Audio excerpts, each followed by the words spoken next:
이 열차는 멈추지 않는 열차입니다. 지금까지 43만 킬로미터를 달렸습니다. 긴 여정 덕분에 열차는 그 자체로 하나의 왕국이 되었습니다. 객차 안에는 신선한 채소 농장뿐만 아니라 광대한 해양생물 박물관도 있습니다. 의료시설도 이용할 수 있습니다. 몇 년 전 지구는 전례 없는 빙하기에 접어들었습니다. 모든 생명체는 순식간에 얼어붙어 단기간에 멸종했습니다. 이 재앙에서 살아남은 사람은 소수에 불과했습니다. 그들은 연구 운동 장치가 장착된 기차에 탑승했습니다. 그들은 지구상의 마지막 생존자가 되었습니다. 이 열차는 천재 발명가인 위어 박사가 개발했습니다. 열차는 순환철로를 따라 쉬지 않고 달렸습니다. 그리고 이 끝없는 열차는 17년 동안 계속 달렸습니다. 하지만 인류를 구할 것 같았던 위어 박사는 사실은 잔인하고 무자비한 독재자였습니다. 그는 열차에 탄 사람들을 3등급, 6등급, 9등급으로 나눴어요. 열차 앞쪽에 가까울수록 더 부유한 사람들이었죠. 그들은 매일 맛있는 음식을 대접받았고 사치스러운 삶을 살았습니다. 반면 가난한 사람들은 맨 마지막 칸에서 쪼그라들었습니다. 그들은 10년 넘게 바퀴벌레로 만든 단백질 블록을 먹으며 살았습니다. 개미처럼 살아온 거죠. 그리고 그들의 절망감을 더하기 위해 가끔씩 부자들이 마지막 차에 와서 아이들을 한 무더기 데려가곤 했죠. 그리고 그들이 데려간 아이들은 다시는 돌아오지 않았습니다. 그 혼란 속에서 앵글로의 아이도 끌려갔어요. 그는 저항하려고 했습니다. 그러나 그를 기다리는 것은 끔찍한 형벌이었습니다. 괴한들은 앵글로의 어깨에 얼어붙는 액체를 발라버렸습니다. 그들은 또한 그의 목에 알람 시계를 걸었습니다. 그는 모든 것을 준비했습니다. 그리고 손을 기차 밖으로 내밀었습니다. 앵글로는 목이 터져라 비명을 질렀습니다. 그러나 곧 침묵했다. 영하 수십 도의 추운 기온이 그를 순식간에 무감각하게 만들었습니다. 7분 후 그는 뒤로 당겨졌습니다. 그의 팔은 도자기처럼 선명하고 시끄러웠습니다. 그는 손에 든 쇠망치를 흔들며 내려쳤습니다. 앤드루스는 이제 외팔이 전사가 되었습니다. 형벌이 끝난 후 윌의 조수인 메이슨이 연설을 했습니다. 연설의 요점은 모자와 신발을 구별하는 것이었습니다. 가난한 사람들이 세상에서 자신의 위치를 깨닫게 하자는 것이었습니다. 말도 안 되는 소리예요. 저 아래 사람들이 조바심을 내고 있어요. 그녀는 그들을 설득할 수 없다는 것이 분명했습니다. 그녀는 반항이 어떤 결과를 초래하는지 보여줄 수밖에 없었습니다. 반란의 결과를 보여줄 수 있었죠. 하지만 장기간의 억압은 저항으로 이어집니다. 자유와 권리를 위해 싸우기 위해 지난 10여 년 동안 빈민들은 여러 차례 폭동을 일으켰습니다. 하지만 중무장한 군인들의 진압 아래서요 모두 실패했습니다. 하지만 다행히도 포기하지 않는 사람들은 항상 존재합니다. 이번에는 크리스라는 한 남자가 일어섰습니다. 그의 스승은 이전 폭동의 지도자였던 길리엄이었습니다. 비록 그의 폭동은 실패했지만요. 하지만 그는 앞쪽 객차에 첩자를 심는 데 성공했죠. 내부자가 전달한 정보를 통해 그들은 멀지 않은 곳에 있는 감옥 안에서 그 사실을 알아냈습니다. 남궁명수라는 한국인이 얼마 앞에 죄수칸에 갇혀있다는 사실입니다. 그는 열차의 보안 시스템을 설계한 사람이었습니다. 그를 찾으면 모든 칸의 문을 열 수 있었습니다. 곧 크리스는 작전을 준비하기 시작했습니다. 관찰한 후 그는 각 문이 5초 안에 열리고 닫힌다는 것을 계산했습니다. 그리고 마지막 차량에서 감옥 차량으로 이동하려면 2개의 게이트를 통과해야 했습니다. 즉 5초 안에 통과해야 한다는 뜻이었습니다. 이것은 분명히 불가능한 일이었습니다. 하지만 항상 문제보다는 해결책이 더 많았습니다. 크리스는 친구 엠에게 통을 모아달라고 부탁했습니다. 통을 모아 문을 막는 데 사용할 수 있다면 시간은 충분할 것입니다. 기엠의 주된 관심사는 총이었습니다. 하지만 크리스는 여러 차례의 폭동 끝에 군인들의 총알이 다 떨어졌을 거라고 생각했죠. 모든 것이 준비되면 저항이 시작되었습니다. 이날 군인들이 점호하러 왔을 때 크리스는 행동할 적절한 순간을 포착했습니다. 차 문이 열리자마자 그는 군인 앞에 섰습니다. 그는 총을 머리에 겨눴습니다. 그는 망설임 없이 방아쇠를 당겼습니다. 결과는 그가 예상했던 대로였습니다. 총에는 총알이 없었습니다. 이 모습을 본 가난한 사람들은 온 힘을 다했습니다. 그들은 총을 들고 그에게 달려들었습니다. 크리스는 수레를 총통 아래에 놓았습니다. 그 순간 맹공격의 속도가 빨라졌습니다. 준비되지 않은 병사들은 저항할 힘이 없었습니다. 그들은 그들이 돌진하는 것을 지켜볼 수밖에 없었습니다. 하지만 그 순간 한 강인한 남자가 감옥 마차에서 그들의 길을 막았습니다. 진실의 순간 기엠은 개인 경호원 그레이를 불렀습니다. 날아다니며 칼을 휘둘렀습니다. 그레이는 쉽게 그 남자를 제압했습니다. 감옥의 열쇠를 얻은 후 크리스와 그의 부하들은 남궁명수를 구출하는 데 성공했다. 대화 끝에 남궁명수는 모든 차 문을 열도록 도와주기로 동의했습니다. 하지만 문을 열 때마다 크로노핀 2개가 필요했다. 크로노핀은 원래 산업 폐기물이었습니다. 피우면 환각을 일으키기 때문이죠. 그래서 그것은 차 안에서 마약으로 사용되었습니다. 크리스는 즉시 그의 조건에 동의했습니다. 남궁명수는 딸 유나를 구출했습니다. 유나는 특별한 감각을 가지고 있습니다. 그녀는 각 문 뒤에 있는 적의 수를 감지할 수 있습니다. 그녀는 성공의 열쇠였습니다. 남궁민슈와 그의 딸의 도움으로 그들은 곧 첫 번째 문을 열었습니다. 마차는 정말 비어 있었습니다. 주변의 물건들만 사방에 흩어져 있었습니다. 상대방이 서둘러 떠난 것 같습니다. 크리스는 약속대로 남궁명수 씨와 딸에게 크로노스 2대를 전달했습니다. 그리고는 두 번째 문을 열어줬습니다. 여기가 바로 단백질 블록 생산용 외건입니다. 뜨거운 단백질 블록으로 가득 찬 차를 바라보고 있습니다. 배고픈 빈민들은 즉시 약탈하기 시작했습니다. 누군가 호기심에 용광로 뚜껑을 열었습니다. 그리고는 공포에 질려 비명을 질렀습니다. 크리스는 올라가서 보았습니다. 그는 수천 마리의 거대한 바퀴벌레가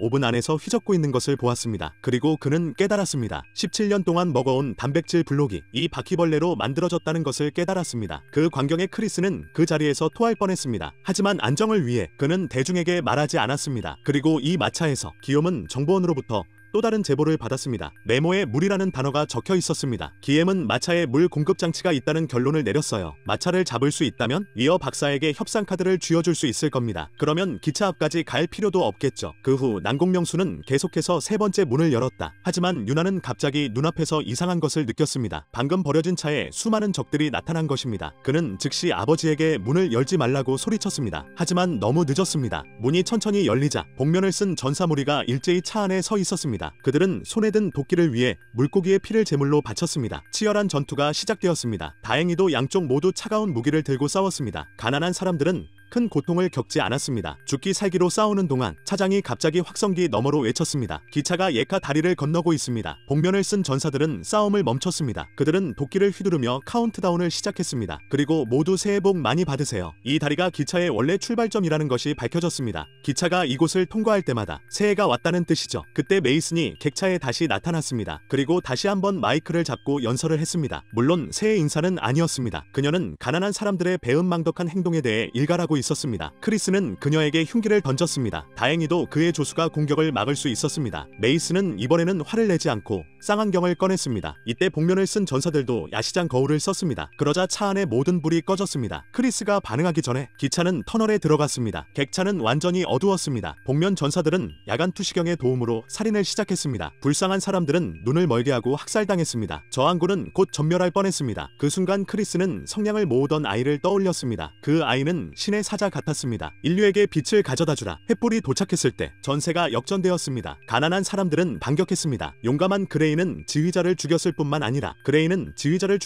아니라 도망치려던 메이슨을 날아오는 단검으로 가격했습니다. 크리스는 메이슨을 향해 돌진했습니다. 하지만 그때 그의 뒤에서 익숙한 목소리가 들려왔습니다. 아이는 칼을 들고 목을 잡고 있었습니다. 크리스는 할 말을 잃었습니다. 하지만 잠시 망설임 끝에 그는 메이슨을 잡기로 했습니다. 아이는 적의 손에 죽었다. 기차가 터널에서 나오자 크리스의 위협 속에서 메이슨은 부하들에게 싸움을 멈추라고 명령해야 했습니다. 비록 그들이 물 공급 객차를 장악했지만 크리스는 좋은 동생을 잃었습니다. 사실 그는 M에 대해 항상 죄책감을 느끼고 있었습니다. 처음 기차를 탔을 때 사람들은 배고파서 서로를 잡아먹었거든요. 크리스는 처음으로 인육의 맛도 알게 되었습니다. 죽음을 피하기 위해 한 여자가 아기를 숨겼어요. 하지만 크리스는 그 여자를 죽이고 아기를 찾았어요. 그리고 기욤이 개입했죠. 그는 자신의 팔을 잘랐어요. 아이의 목숨과 맞바꾼 거죠. 그리고 살아남은 아이는 M이었어요. 그 이후로 크리스는 구원의 삶을 살았어요. 그는 메이슨을 장악했어요. 그는 위어 박사에게 협상을 강요할 수 있다고 생각했습니다. 하지만 메이슨은 이 열차는 열차 한가운데 있는 급수소일 뿐이라고 말했습니다. 진짜 물 공급은 열차 앞쪽에서 나온다고요. 연구 운동 기계가 바깥의 눈과 얼음을 부수고 있습니다. 위어 박사가 직접 운전하고 있습니다. 크리스는 분노했습니다. 그는 칼을 꺼내 메이슨을 죽이려 했어요. 살기 위해서요. 메이슨은 그들을 차 앞으로 데려가기로 동의했습니다. 안전한 통로를 제공하겠다고요. 기욤은 반대했다. 그는 메이슨이 거짓말을 한다고 생각했습니다. 앞에 거대한 함정이 있다고요? 하지만 크리스는 되돌릴 수 없다고 말했습니다. 이걸 끝낼 유일한 방법은 위어 박사를 죽이는 거라고. 이 모든 걸 끝내려면요. 일단 열차를 장악하면 길렘을 새로운 지도자로 세울 거야. 새로운 사회 평등 질서를 만들 겁니다. 크리스가 결심했을 때 기욤은 그를 막으려 하지 않았어요. 위를 만나면 말하지 말라고만 상기시켰을 뿐입니다. 물론 크리스는 메이슨도 믿지 않았습니다. 자신의 힘을 보존하기 위해서였죠. 그는 길렘과 난민들에게 물러나서 회복하라고 말했습니다. 그는 메이슨과 함께 5명만 차 앞으로 데려갔습니다. 메이슨이 선두에 섰습니다. 메이슨의 리더십 덕분에 여정이 훨씬 쉬워졌습니다. 아무도 그들을 막아서지 않았으니까요. 그리고 마차의 나머지 구간은 눈을 뜨게 하는 경험이었습니다. 그들은 먼저 온실을 지나쳤습니다. 모든 종류의 녹색 식물이 재배되는 곳입니다. 데이지의 향기가 사방에 가득합니다. 신선한 과일과 채소가 수확됩니다. 앞쪽의 부자들에게 충분한 영양분을 공급하기 위해서입니다. 그런 다음 그들은 해양 수족관 차량으로 갔습니다. 이곳의 생물들도 부자들을 위한 것입니다. 메이슨은 그들에게 초밥을 먹으라고 따뜻하게 초대했습니다. 분위기가 풀리기 시작하는 것을 보고 그녀는 바다 관리의 규칙을 밝힙니다. 이곳의 어류 연못은 폐쇄적인 생태계입니다. 모든 개체 대체는 서로 연결되어 있어야 합니다. 메이슨의 말은 심오했습니다. 하지만 크리스는 믿지 않았습니다. 그는 단백질 블록을 꺼냈습니다. 바닥 먹이가 되는 것이 어떤 것인지 맛보기 위해서였습니다. 고기가 보관된 냉동실을 지나서 그들은 학교 차에 왔습니다. 부유한 앞쪽에 아이들로 가득합니다. 아이들을 잃어버린 흑인 어머니와 안젤로는 아이들을 찾기 위해 서둘러 앞으로 달려갔습니다. 하지만 아무것도 찾지 못했습니다. 이 차 안에서요. 임신한 교사가 수업을 하고 있었습니다. 수업은 모두 통치자 윌의 미화에 관한 것이었습니다. 분명히 학생들은 자신이 멍청하다고 생각하도록 세뇌당했습니다. 다음으로 교사는 학생들에게 창밖을 보라고 말합니다. 15년 전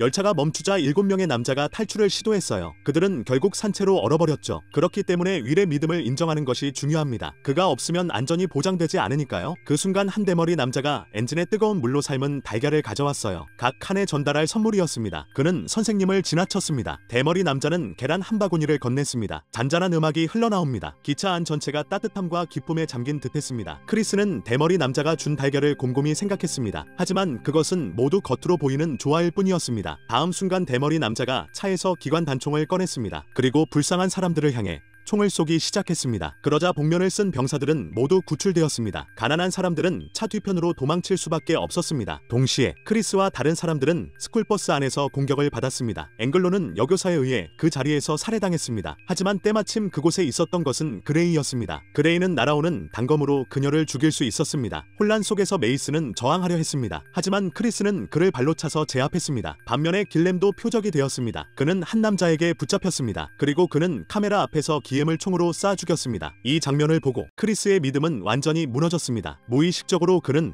복수를 하러 돌아가고 싶었습니다. 다행히도 그의 흑인 어머니가 따기로 그를 깨웠습니다. 이제 그는 그룹의 리더가 되었습니다. 그래서 그는 스스로를 일으켜 세우고 그들을 이끌어야 했습니다. 크리스는 자신의 임무가 무엇인지 깨달았습니다. 그는 땅에 떨어진 무기를 집어 들었습니다. 그리고 망설임 없이 쓸모없는 메이슨을 죽였습니다. 그룹은 차 앞쪽을 향해 속도를 내기 시작했습니다. 곧 그들은 상류층 칸에 도착했습니다. 부자들은 극도의 사치스러운 삶을 즐기고 있습니다. 즐기는 법만 아는 사람들은 싸울 힘이 없습니다. 그래서 크리스는 이를 무시했습니다. 하지만 위기는 끝나지 않았습니다. 전투기 중 한 명이 열차의 방향을 바꾼 틈을 이용했습니다. 그는 크리스를 향해 거칠게 총을 쐈어요. 열차 반대편에서 남궁 명수는 차 안으로 쏟아지는 눈송이에 매료되어 있었습니다. 지금 그가 무슨 생각을 하고 있는지 아무도 모릅니다. 그레이의 편은 매우 민첩합니다. 하지만 2명의 병사를 죽이고도 그는 여전히 전투기들에게 붙잡혀 있었습니다. 그는 상대의 칼에 의해 살해당했습니다. 흑인 어머니도 아끼지 않았습니다. 그녀는 배에 총을 맞고 쓰러졌습니다. 그리고 크리스와 가해자는 함께 싸웠습니다. 결정적인 순간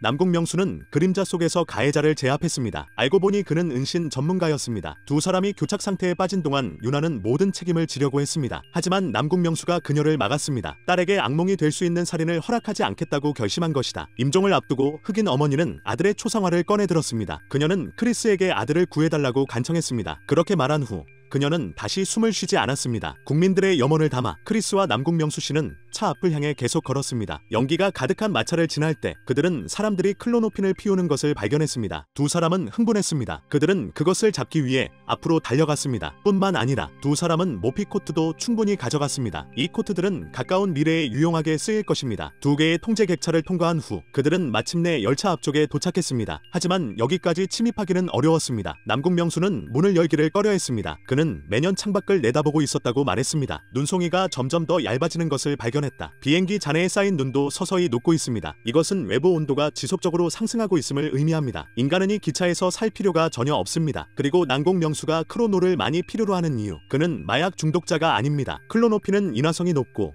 폭발성이 강한 화학물질이기 때문입니다. 클로노핀을 충분히 꼬집어 놓으면 연문을 폭파하는 폭발물로 사용할 수 있습니다. 기차를 날려버리기만 하면 됩니다. 모피 코트를 입고 나가면 살 수 있어요. 하지만 크리스는 남궁 명수의 말을 믿지 않았다. 그는 클로노핀 때문에 환각을 본다고 생각했다. 둘이 말다툼을 하는 동안 차 앞쪽의 해치가 갑자기 열렸다. 뚱뚱한 여자가 남궁 명수를 총으로 쐈어요. 그리고는 크리스를 혼자 차 앞으로 데려갔습니다. 크리스는 마침내 전설적인 윌 박사를 만났습니다. 그 순간 윌은 침착하게 스테이크를 굽고 있었습니다. 그는 자신감이 넘쳤기 때문입니다. 그는 이 바나나를 무너뜨릴 수 있었습니다. 기차에 대한 진실을 말함으로써요. 윌과 기엠은 오랫동안 알고 지낸 사이였습니다. 그들이 한 모든 일은 두 사람이 계획한 것이었죠. 기차는 영원히 선로 위에 머물 수 있습니다. 하지만 내부에 있는 자원에는 한계가 있습니다. 인류가 더 오래 살아남으려면 인구와 식량 사이의 균형을 유지해야 합니다. 그리고 인구를 조절하는 가장 좋은 방법은 폭동을 일으키는 것입니다. 그래서 위어 박사와 기엠이 몇 년 전에 합의한 겁니다. 4년마다 기엠이 폭동을 일으키기로요. 최후방에 있는 난민들이 최전방에 있는 군인들과 충돌하면 그래서 인구를 빠르게 줄일 수 있습니다. 크리스의 저항 운동도 포함해서요. 오래전부터 그들의 계획이었어요. 그리고 길리엄의 소위 내부자는 사실 윌이었습니다. 윌은 크리스를 퍼페추얼 모션 머신으로 데려왔어요. 그는 자신이 늙어가고 있다고 말했죠. 그는 크리스가 여기에 머물기를 원했습니다. 열차 안의 사람들을 관리하는 일을 도와달라고요. 이 사실을 들은 크리스는 혼란스러웠습니다. 누구를 믿어야 할지 몰랐기 때문입니다. 그 순간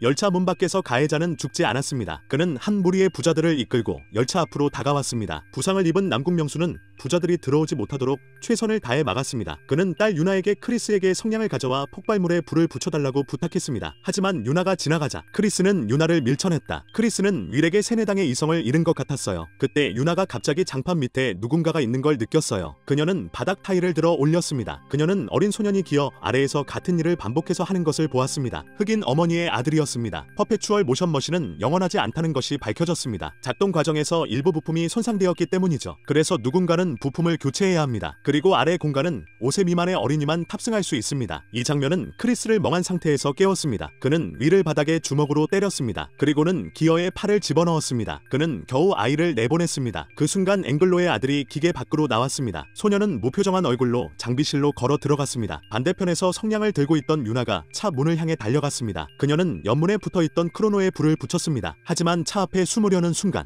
해치의 모터가 고장났다는 사실을 깨달았습니다. 이 순간 크리스와 남궁 명수는 깨달았습니다. 아이들을 살려야 한다는 것을요. 두 사람은 유나와 소년을 품에 꼭 안고 큰 소리와 함께 기차는 큰 구멍을 뚫고 날아갔습니다. 하지만 폭발과 함께 눈사태가 일어났어요. 동력을 잃은 기차는 선로에서 떨어졌습니다. 열차 객차는 눈에 의해 찢어졌습니다. 기차 객차는 눈에 의해 찢겨져 계곡으로 크게 떨어졌어요. 유나가 다시 깨어났을 때 자신과 소년만이 살아남았어요. 그들은 기차 잔해에서 기어나왔어요. 그들은 처음으로 바깥 공기를 마셨어요. 저 멀리 산꼭대기를 걷는 북극곰이 보였습니다. 남궁 명수의 추측이 맞았던 것 같습니다. 지구의 생태가 서서히 회복되고 있습니다. 동물들이 살아남을 수 있다면? 그렇다면 인간도 살아남을 수 있어야 합니다. 하지만 유나와 소녀는 혼자 살아남을 수 있을까요? 그들은 어떻게 얼음페어에서 인류 문명을 재건할 수 있을까요? 여전히 희망이 없어 보입니다. 또 다른 기적이 일어나길 기도할 수밖에 없겠죠. 영화는 그렇게 끝이 납니다. 설국열차는 2013년에 개봉했습니다. 한국 감독 봉준호 감독, 동명의 프랑스 공상과학 만화를 원작으로 한 영화입니다. 영화 제작비는 무려 400억 달러에 달했습니다. 포스트 아포칼립스 재난 영화로서 감독은 장면에 너무 집중하지 않았습니다. 공상과학의 탈을 쓴 정치적 은유 영화에 가깝습니다. 고대부터 인류 사회에 존재했던 계급적 억압과 저항이 끊임없이 움직이는 기차에 응축되어 있습니다. 그리고 그 열차가 마침내 멈추는 이유는 인류의 멸종에 가까워졌기 때문입니다. 현 사회에 대한 감독의 무력감과 슬픔을 표현한 작품입니다. 두 아이가 마침내 난파된 마차에서 나와 눈 덮인 땅에 첫 발자국을 남기는 장면? 새로운 사회 시스템이 실제로 열릴 수 있습니다. 현실은 종종 영화보다 더 잔인합니다. 오늘의 이야기는 이것으로 끝입니다. 여러분의 성원에 감사드립니다. 다시 만나 뵙기를 기대합니다.